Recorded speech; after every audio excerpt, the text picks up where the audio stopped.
So therefore, at that time, when the entire society needed some clarity and direction, and not leave or get away from the Vedic injunctions and walk that path in the right spirit to understand the philosophy and the true meaning of all those words, we needed a luminary. And that was the time, around the 7th century, that we had the advent of Shri Adi Shankaracharya. He is sometimes referred to as Bhagavan Adi Shankaracharya. Bhagavan is the Lord himself, because what he did is not humanly possible. So Bhagavan Adi Shankaracharya ji, coming in this great lineage of the Guru and Shishya, the Guru Shishya Parampara, he was born with the blessings of Lord Shiva, and the blessings were also to his parents. The parents said, we want a son like you. Lord Shiva said, how can I find anyone else other than me, like myself? So I only will have to come. That is why he is considered the incarnation of Lord Shiva himself. And his when he was born, it was known that he will live only for 16 years. But he will be great. So his parents chose that I want, even if he is short-lived, but he should be great. So he, in the 16 years, what did he achieve? At the age of 5, his Upanayanam was done. And the home in which he was born and the Upanayanam is done is at present in Chinmaya International Foundation. We have our research center. The study of Sanskrit and Indology happens there. So that place, we have heard from people who know the history of that local place, that he used to write articles in his childhood. Up to 5 years he lived there. Now when he wrote articles, we don't know. But he used to write articles, and they used to have, nowadays we have social media. We post it. Those days they used to have some, something similar to our notice boards. They used to have some stones which were kept, on which with some weight and all, so whatever you write you can post so people around can see. The social media was there earlier also. So he used to put that, and we have heard that there were some pundits and scholars who envied him so much that they used to burn it up by the end of the day. Because he was so brilliant. At the age of 8, he took sannyas with the permission of his mother. 8 years, started walking.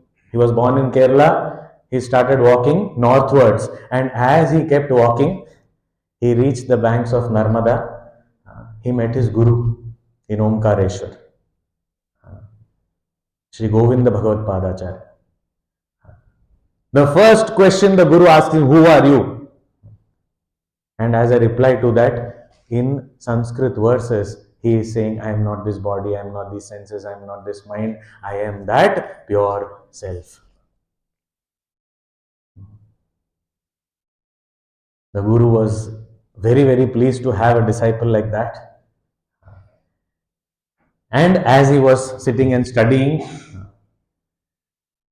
he also had this inspiration of writing commentaries. So around the age of 12 or so, he asked his Guru, expressed his desire, I want to write commentaries on the scriptures. Why commentaries?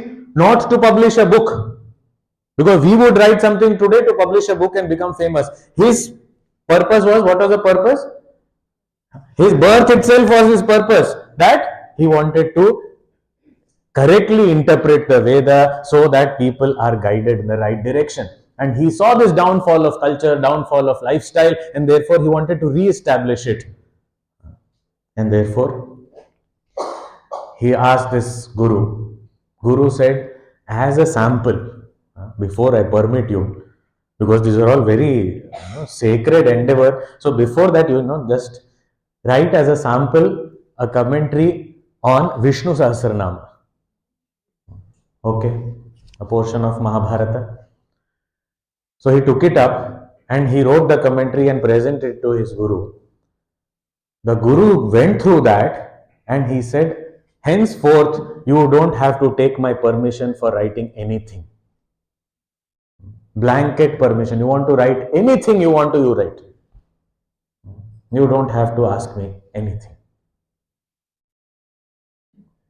He started writing commentaries on the Upanishads. He wrote commentaries on 10 Upanishads. And because he wrote commentaries on these 10 Upanishads, they are called major Upanishads. Not because there is anything different from the other Upanishads, but because he wrote commentaries on that, it came to be called as major Upanishad. Then he wrote commentary on the Bhagavad Gita, which is again the essence of Upanishads.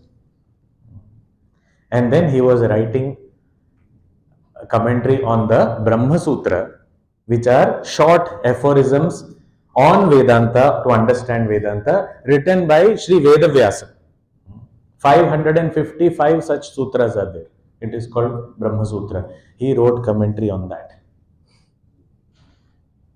And as he was about to finish, his age was 16. He was almost going to finish that commentary.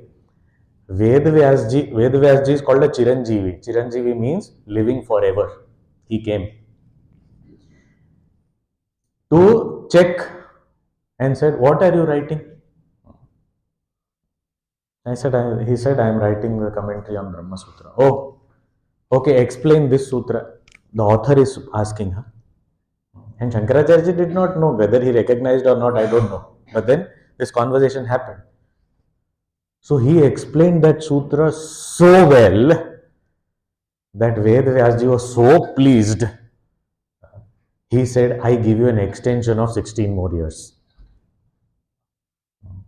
Because a life like yours is worth living and it will be a blessing to the society. We will never get such extensions. God will come and tell us that, can I reduce a little bit because you are creating too much of trouble in the world. But he got an extension of 16 more years. Now someone like us, and he completed his commentary on Brahma Sutra when his age was, he completed 16, he completed the commentary. Someone like us, what would we have done? Vacation. Job done, what I undertook over. Anyway, I was going to live only till 16. More than that, I am not expected to do anything more. So, retire. He didn't do that. He took it up that I have written all these commentaries. I have tried to explain. But still, people, just by reading a book, people are not going to get transformed. Certain beliefs are still so deep-rooted. How will we bring about a change if we not take it to the masses? So therefore, he took it upon himself and started walking around. He did the Padayatra.